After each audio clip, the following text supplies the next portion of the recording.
Hello दोस्तों, मैं हूं सुशील कुमार और आप देख रहे हैं स्टूडेंट गैलरी यूट्यूब चैनल। दोस्तों, आज हम देखने वाले हैं क्वाड्रेटिक इक्वेशन। क्वाड्रेटिक इक्वेशन क्या होता है, सबसे पहले समझो। इक्वेशन मैंने आपको बताया था इसके पहले लेक्चर में मैं क्या होता है इक्वेशन होता है वो मैंने बताया था, लीनियर इक्वेशन बताया था। ओके, तो अभी क्या देखेंगे हम, क्वाड्रेटिक इक्वेशन देखेंगे। क्वाड्रेटिक इक्वेशन का सीधा सीधा मतलब होता है, एक जनरल फॉर्म मान लेता हूँ। उसका फॉर्म क्या होता है, a x square plus b x plus c is equals to zero. मतलब एक ऐसा इक्वेशन, ये डेफिनेशन क्या है, एक ऐसा इसके इक्वेशन होता है, एक ऐसा क्या होता है इक्वेशन होता है जिसका मैक्सिमम पावर, मैक्स पावर कितना होता है, 2 होता है। मैक्स पावर 2 होना चाहिए, मतलब वो क्वाड्रेटिक इक्वेशन हो गया। अभी ये देखो, यहाँ पे मैक्स पावर यहाँ पे 2 है, यहाँ पे 1 है, यहाँ पे 0 है। मतलब x का वैल्यू यहाँ पे 2 है, x का वैल्यू यहाँ पे 1 है और x का वैल्यू यहाँ पे c के पास 0 है। तो मैक्सिमम पावर कितना होना चाहिए, 2, और यहाँ पे मैक्सिमम पावर 2 है, इसलिए ये क्या है, क्वाड्रेटिक इक्वेशन है। अब इसमें जो a b और c है, a बी सी क्या है, ये कांस्टेंट है, ए बी सी कांस्टेंट है, और हमेशा ए कभी भी 0 नहीं होना चाहिए। अगर ए 0 हो गया तो ये हट गया, ये निकल गया, बचा क्या, बी एक्स प्लस सी, ये लीनियर इक्वेशन हो गया। ये क्वाड्रेटिक इक्वेशन नहीं होगा, तब लीनियर इक्वेशन होगा। इसका मतलब ए का वैल्यू कभी भी 0 नहीं होना चाहिए। क्वाड्रेटिक इक्वेशन को हम सॉल्व करते हैं ना, 2 तरीके से सॉल्व करते हैं। पहले 2 तरीका देखते हैं। क्वाड्रेटिक इक्वेशन की जो सोल्यूशन है, मतलब अगर ये क्वाड्रेटिक इक्वेशन का पावर मैक्सिमम 2 होता है ना, इसका मतलब अगर हम इसका रूट निकालेंगे, क्या सोल्यूशन निकालेंगे, तो ये हमें कुछ 2 पार्ट में मिलेगा। मतलब इसका हमेशा क्वाड्रेटिक इक्वेशन का कितना सोल्यूशन होता है, सोल्यूशन कितना होता है, हर बार 2 सोल्यूशन होगा। एक पॉजिटिव में हो सकता है या नेगेटिव में से, या फिर दोनों पॉजिटिव में हो सकता है, दोनों नेगेटिव में हो सकता है, कोई कॉम्प्लेक्स नंबर हो सकता है, रियल नंबर हो सकता है, रूट में हो सकता है, ऐसा कुछ भी हो सकता है, बराबर। तो इसको जो 2 रूट होता है ना, इसका सोल्यूशन क्या होता है, पहले एक फॉर्मूले से निकलता है। इसका अज्यूम कर लेते हैं कि इसका 2 सोल्यूशन, एक अल्फ़ा होता है, एक बीटा होता है। तो एक अल्फ़ा बीटा होता है, मतलब कि अगर मैं x का वैल्यू निकालूंगा तो उसका एक फॉर्मूला है माइनस ऑफ b प्लस और minus square root of B square minus of 4ac। ये क्या है, ये इसका रूट का फॉर्मूला है। यहाँ पे देखो, एक प्लस है, एक माइनस है, मतलब अपॉन 2a। ये पूरा परफेक्ट फार्मूला है। अब इसमें अल्फ़ा मैंने एक बताया, एक अल्फ़ा सोल्यूशन है, एक बीटा सोल्यूशन है। तो अल्फ़ा क्या होगा, ये अल्फ़ा होगा minus B plus root of B square minus of 4ac upon 4ac upon 2a। ये अल्फ़ा है। और ये बीटा क्या होगा, minus B minus root of B square minus of 4ac upon 2a। ये क्या है, बीटा है। ये 2 सोल्यूशन है। ऐसे निकालते हैं। अगर एक एग्जांपल के तौर पे मैं अगर पूछूँ आपसे कि कौन सा इसमें से, एक इक्वेशन देता हूँ, x power of 1/2 plus 2x plus 3 is equals to 0, क्या ये क्वाड्रेटिक इक्वेशन है? यहाँ पे देखो मैक्सिमम पावर, देखो यहाँ पे 1 है, यहाँ पे हाफ है, तो यहाँ पे मैक्सिमम पावर कौन सा है, ये है, जो कि 1 है। तो ये क्वाड्रेटिक इक्वेशन नहीं है। के पहला एग्जाम्पल हो गया। अभी एक दूसरा एग्जाम्पल लेता हूँ और पूछता हूँ आपसे, क्या ये क्वाड्रेटिक इक्वेशन है? मेरे पास इक्वेशन है x minus of 1 x plus 4 is equals to x square plus 1। इसको मैं सॉल्व कर देता हूँ, पहले सॉल्व कर देता हूँ। X square plus of 4x minus of x minus 4 is equals to x square plus 1। यहाँ पे देखो एक्स स्क्वायर ये कैंसिल हो गया, बचेगा क्या मेरे पास अभी, यहाँ पे देखो 3x बच रहा है, और ये प्लस x 1 है तो माइनस हो जाएगा, 5 माइनस 5 इक्वल्स टू 0। अभी ये इक्वेशन में मैक्सिमम पावर क्या है, यहाँ पे 1 है, 1 है मैक्सिमम पावर, तो ये क्वाड्रेटिक इक्वेशन नहीं हुआ। थोड़ा सा और आगे बढ़ते हैं, एक और एग्जांपल लेता हूँ मैं। अगर x पावर 4 लेता हूँ माइनस ऑफ 3x लेता हूँ प्लस 5 इक्वल्स टू 0। यहाँ पे देखो मैक्सिमम पावर कितना है 4 है, मतलब ये भी क्वाड्रेटिक इक्वेशन नहीं है। अब एक लास्ट एग्जांपल लेता हूँ मैं। लास्ट एग्जांपल क्या है मेरे पास, 2x plus 1 3x minus 4 is equals to 2x square plus 3। ये मेरे पास इक्वेशन है। इस इक्वेशन को अगर मैं सॉल्व करता हूँ तो इसे अगर मैं सॉल्व करूँगा तो 6x square minus of 8x plus of 3x minus of 4 is equals to 2x square plus 3। अभी यहाँ पे x स्क्वायर है, यहाँ पे 2x स्क्वायर है, तो ये प्लस में है, इस तरफ माइनस में हो जाएगा 4x स्क्वायर। और ये भी सॉल्व हो जाएगा माइनस ऑफ 5x ये माइनस 7 इज इक्वल्स टू 0। मेरे पास इक्वेशन मिलता है। अब यहाँ पे देखो मैक्सिमम पावर इस इक्वेशन में कितना है, यहाँ पे 2 है। क्या है, 2 है, तो मतलब ये क्वाड्रेटिक इक्वेशन है। बराबर, यही इक्वेशन है जो क्वाड्रेटिक इक्वेशन है, अदरवाइज कोई भी क्वाड्रेटिक इक्वेशन नहीं था। अभी हमने क्या देखा था, अभी अगर इसका मैं रूट निकालता हूँ तो इस फॉर्मूले से निकाल सकता हूँ। एक अल्फ़ा मिलेगा, एक बीटा मिलेगा, प्लस में अल्फ़ा माइनस में बीटा। बराबर, अब इसको एक और तरीके से हम इसका रूट निकाल सकते हैं। एक एग्जांपल ले लेता हूँ पहले इसके लिए सॉल्व करता हूँ मैं। एक इक्वेशन है मेरे पास 2x square plus 6 is equals to 7x। अब इसको अगर मैं जनरल फॉर्म में लिखता हूँ, 2x square minus of 7x plus 6 is equals to 0। मेरे पास ये अल्फ़ा और बीटा चाहिए, तो मैं क्या करूँगा, यहाँ पे x का वैल्यू क्या करूँगा, x का वैल्यू मैं करने वाला हूँ यहाँ पे माइनस ऑफ b। फॉर्मूला क्या है, माइनस ऑफ b, तो माइनस ऑफ 7 प्लस और minus square root of b square, मतलब माइनस ऑफ 7 का square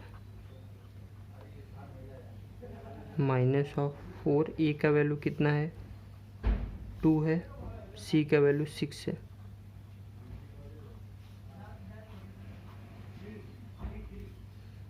upon 2a।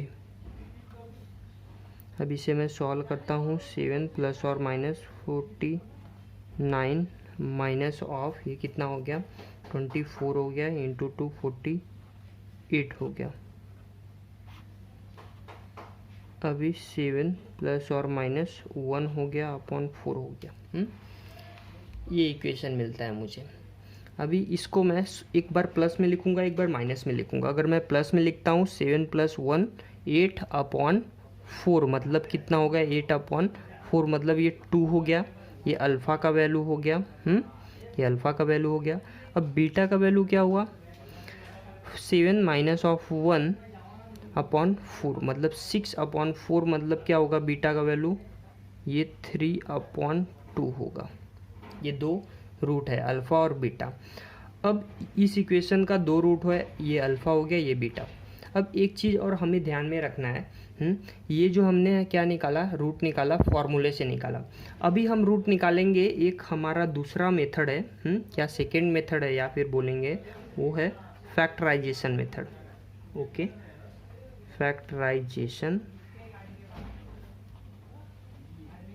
Method. Factorisation में क्या होता है ना, मेरे पास अगर ये इक्वेशन है, ये इक्वेशन है मेरे पास ये वाला, तो मैं क्या करूँगा ना, इसमें से a और c, मैंने आपको बताया था a क्या है, ये है 2 है, b है -7, c 6 है। तो a और c का मल्टीप्लिकेशन करूँगा मैं, कितना हो रहा है 6 इंटू 2 12 हो गया। अब 12 को मैं दो पार्ट्स में डिवाइड करूँगा।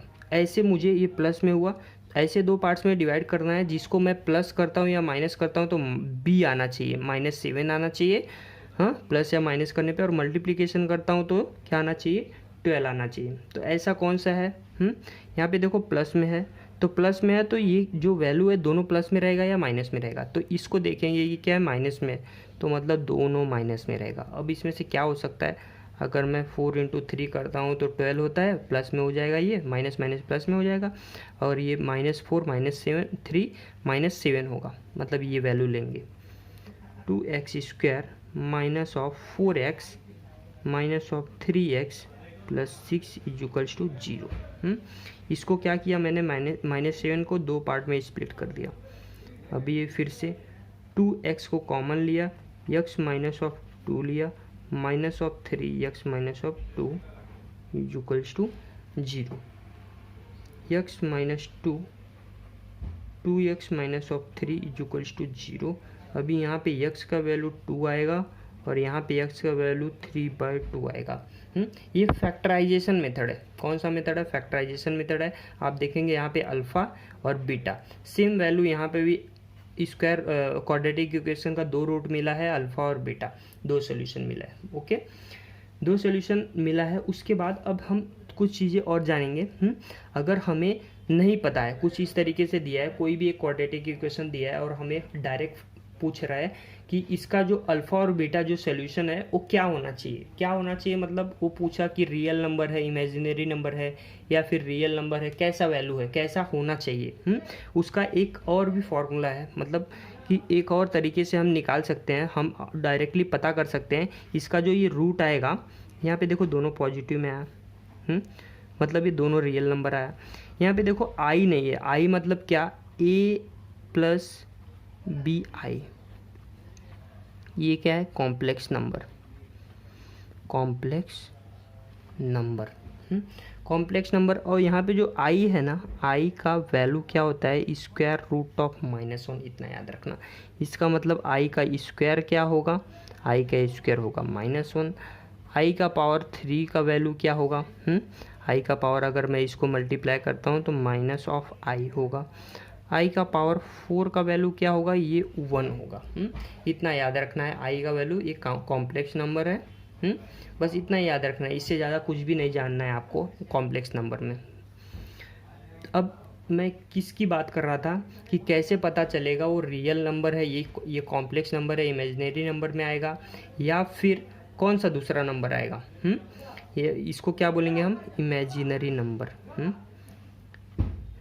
इमेजिनरी, कॉम्प्लेक्स नंबर में ये इमेजिनरी नंबर है। ओके, अब एक चीज़ और को देखते हैं ध्यान से। अगर एक डिस्क्रिमिनेंट, याद रखते हैं ये डिस्क्रिमिनेंट क्या होता है, डिस्क्रिमिनेंट डी, ये डिस्क्रिमिनेंट होता है b² माइनस ऑफ 4ac।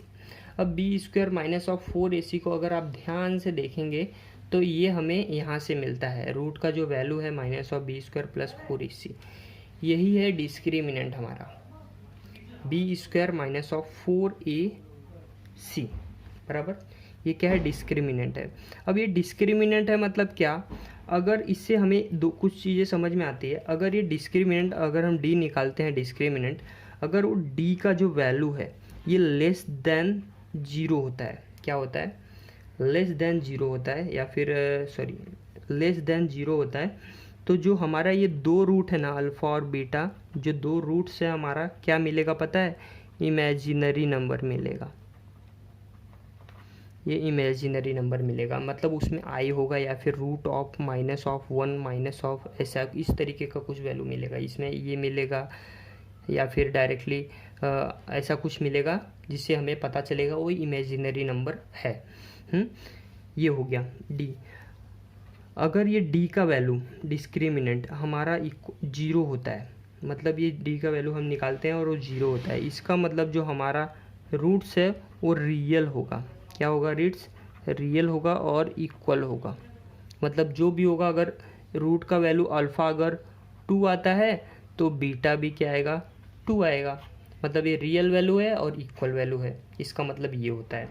अब तीसरा फॉर्म, अगर डी का वैल्यू ग्रेटर देन 0 होता है तो जो हमारा रूट्स है वो रियल होगा लेकिन इक्वल नहीं होगा, अनइक्वल होगा। ओके, मतलब एक वैल्यू मिलेगा हमें 2 तो एक मिलेगा 4 मिलेगा या फिर 3 मिलेगा, ऐसा कुछ ऐसा कुछ मिलेगा, लेकिन इक्वल नहीं होगा। ये हमने जान लिया, ये हमने जान लिया। अभी थोड़ी सी चीज़ें और है इसमें जो हमें जानना बहुत ज़रूरी है। हर बार हम क्या करेंगे, डिस्क्रिमिनेंट डी निकालेंगे। डी निकालने के बाद हमें पता चलेगा रूट हमारा क्या आने वाला है। अगर हमको रूट निकालना है डायरेक्टली तो फॉर्मूले से निकालेंगे, नहीं तो फैक्टराइजेशन मेथड से निकालेंगे।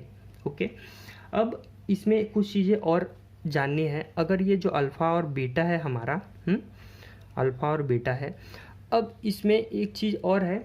अगर मेरे पास दो रूट्स हैं, एक क्वाड्रेटिक इक्वेशन का दो रूट्स है अल्फ़ा और बीटा, तो हमें एक हमेशा चीज़ याद रखनी चाहिए, अल्फ़ा और बीटा का जो एडिशन है वो हमेशा क्या आना चाहिए, -b/a।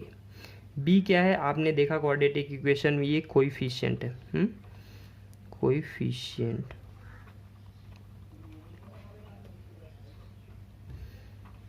कोएफिशिएंट ऑफ x है, और ये जो है ये है कोएफिशिएंट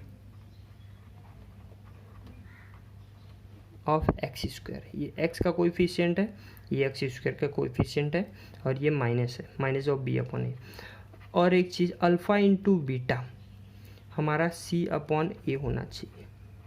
मतलब ये क्या है, कांस्टेंट, c क्या है, कांस्टेंट, और ये क्या है, coefficient of x², coefficient of x² होना चाहिए। ये अभी हम कैसे पता चलेगा, हमें जो वैल्यू मिले हैं पहले वो बराबर हैं या कि बराबर नहीं है। अभी हमने देखो दो रूट निकाला था, अल्फ़ा और बीटा दो निकाला था। अगर इन दोनों को मैं अल्फ़ा और बीटा को प्लस कर देता हूँ, इन दोनों को मैं प्लस करता हूँ, तो अल्फ़ा प्लस बीटा क्या आएगा, यहाँ पे लिखता हूँ मैं, अल्फ़ा प्लस बीटा क्या आने वाला है, इन दोनों को प्लस करता हूँ, 2 + 3/2। तो 2 × 4 हो गया, 4 + 3 7/2, alpha plus beta. Alpha into beta क्या मिलने वाला है, ये 3 मिलने वाला है। अगर इसको मैं मल्टीप्लाई 2 कैंसिल हो गया, 3 मिलने वाला है, बराबर। अभी यही चीज़ सेम चीज़ की बात करता हूँ मैं। सेम चीज़ अगर क्वेश्चन में मुझे इस तरीके से, इस फॉर्मूले से अगर मैं निकालता हूँ,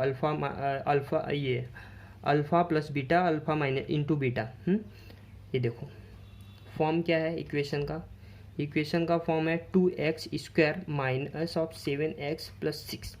अभी इसमें मुझे alpha plus beta, alpha into beta, alpha plus beta क्या होता है, अल्फ़ा प्लस बीटा -b/a होता है, -b/a होता है। -b मतलब माइनस, अगेन -7 b/a2, मतलब 7/2 हो गया। ये क्या हो गया, अल्फ़ा प्लस बीटा। अभी यहाँ पे देखिए, अल्फ़ा प्लस बीटा जो हमारा वैल्यू क्या मिला है, 7/2। अल्फ़ा इंटू बीटा c/a मतलब क्या, c का वैल्यू है 6/a, मतलब 2, 6/2। अभी सिंपल सी बात है, अगर मैं 6/2 लिखता हूँ तो इसको सॉल्व करता हूँ तो 3 आने वाला है, यही वैल्यू आने वाला है। मतलब ये जो है हमारा करेक्ट है। हमें हमेशा क्वाड्रेटिक इक्वेशन में इतनी सारी चीज़ें हमेशा याद रखनी चाहिए।